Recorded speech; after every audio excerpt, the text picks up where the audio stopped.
Chapter 2. A kidnapping? Wiglaf's heart began to thump. Who could have been kidnapped? A DSA student? Why else would Yorick bring the ransom note to Mordred? Now this was a news story. Wiglaf strained to hear what was going on inside the headmaster's office. Mordred spoke again. Have you shown this note to anyone else, Yorick? Oh no, my lord, Yorick answered. Good, said Mordred. Say nothing of it. This will be our little secret, Yorick, yours and mine. I shall reward you handsomely for your silence. Oh, thank you, my lord, cried Yorick happily. Come with me to the kitchen, said Mordred. The office door opened. Wiglaf heard the key turning in a lock. I shall reward you, said the headmaster, with a great steaming mug of Pride's hot chocolate. Oh, said Yorick, sounding far less happy now. Their footsteps trailed off down the hall.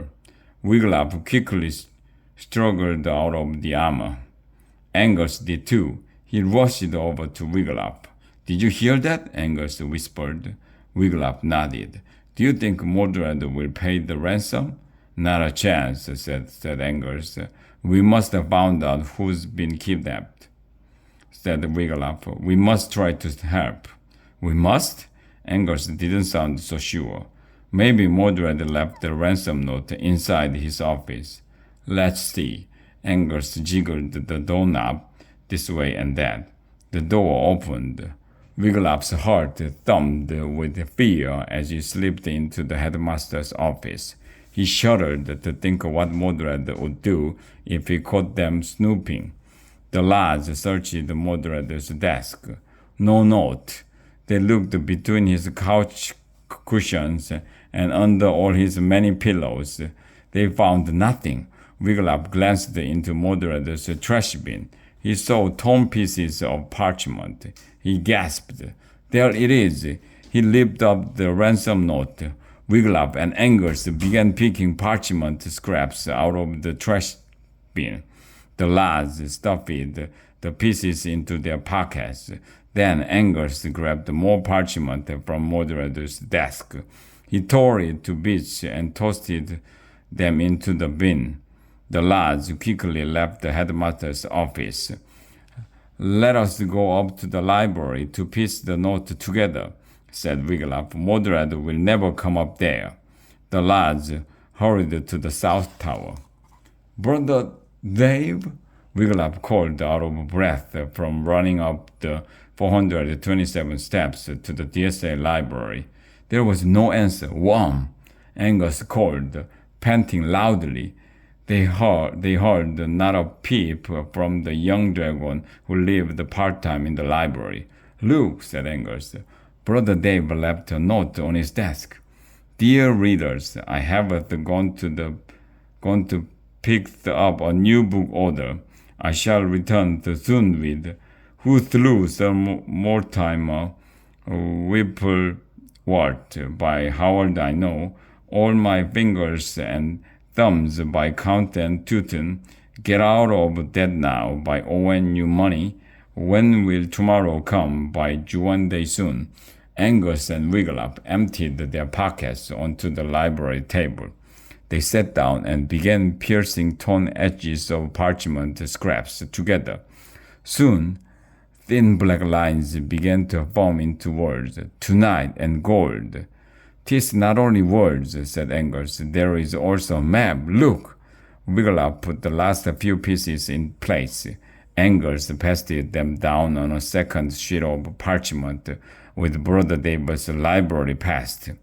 They were missing a few scraps, which left holes in the note, but they had enough to read. To Mordred, Headmaster, DSA. Leave a wheelbarrow peeled high old outside. Keep away, Mountain Cave. If the gold is not thine tonight, you will never see. Your dear McGain, signed the kidnapper. Wiglaf stared at the spidery writing. The kidnapper had a serious spelling problem. Dear Mordred, he read aloud, filling in the missing letters. Leave a wheelbarrow piled high with gold outside the Keepaway Mountain cave. If the gold is not there by tomorrow, Angus continued, you will never see your dear Mag again. Who is Mag? Asked Wiglaf. Maggie? Said Angus. I do not know any Maggie, said Wiglaf. Do you? Angus shook his head.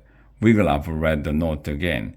He looked at the crudely drawn map below.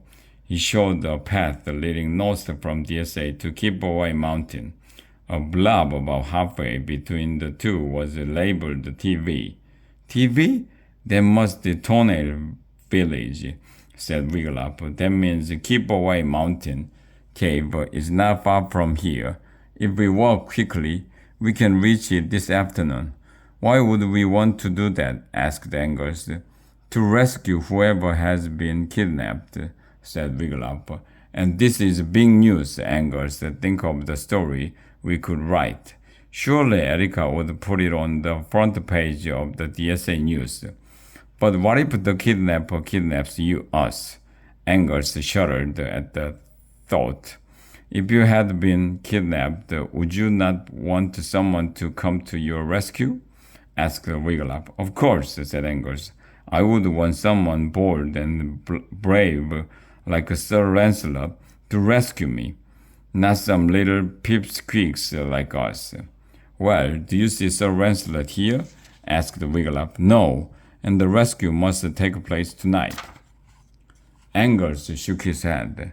Rescuing someone from kidnapper would be a bold, brave deed, said Wiglaf.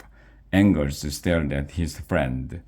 We'll be heroes, Wiglaf said. Angus Dupangus, a hero, Angus said dreamily. That'll show Uncle Mordred. He folded up the ransom note. Come on, Wiglaf. We have to get to that cave.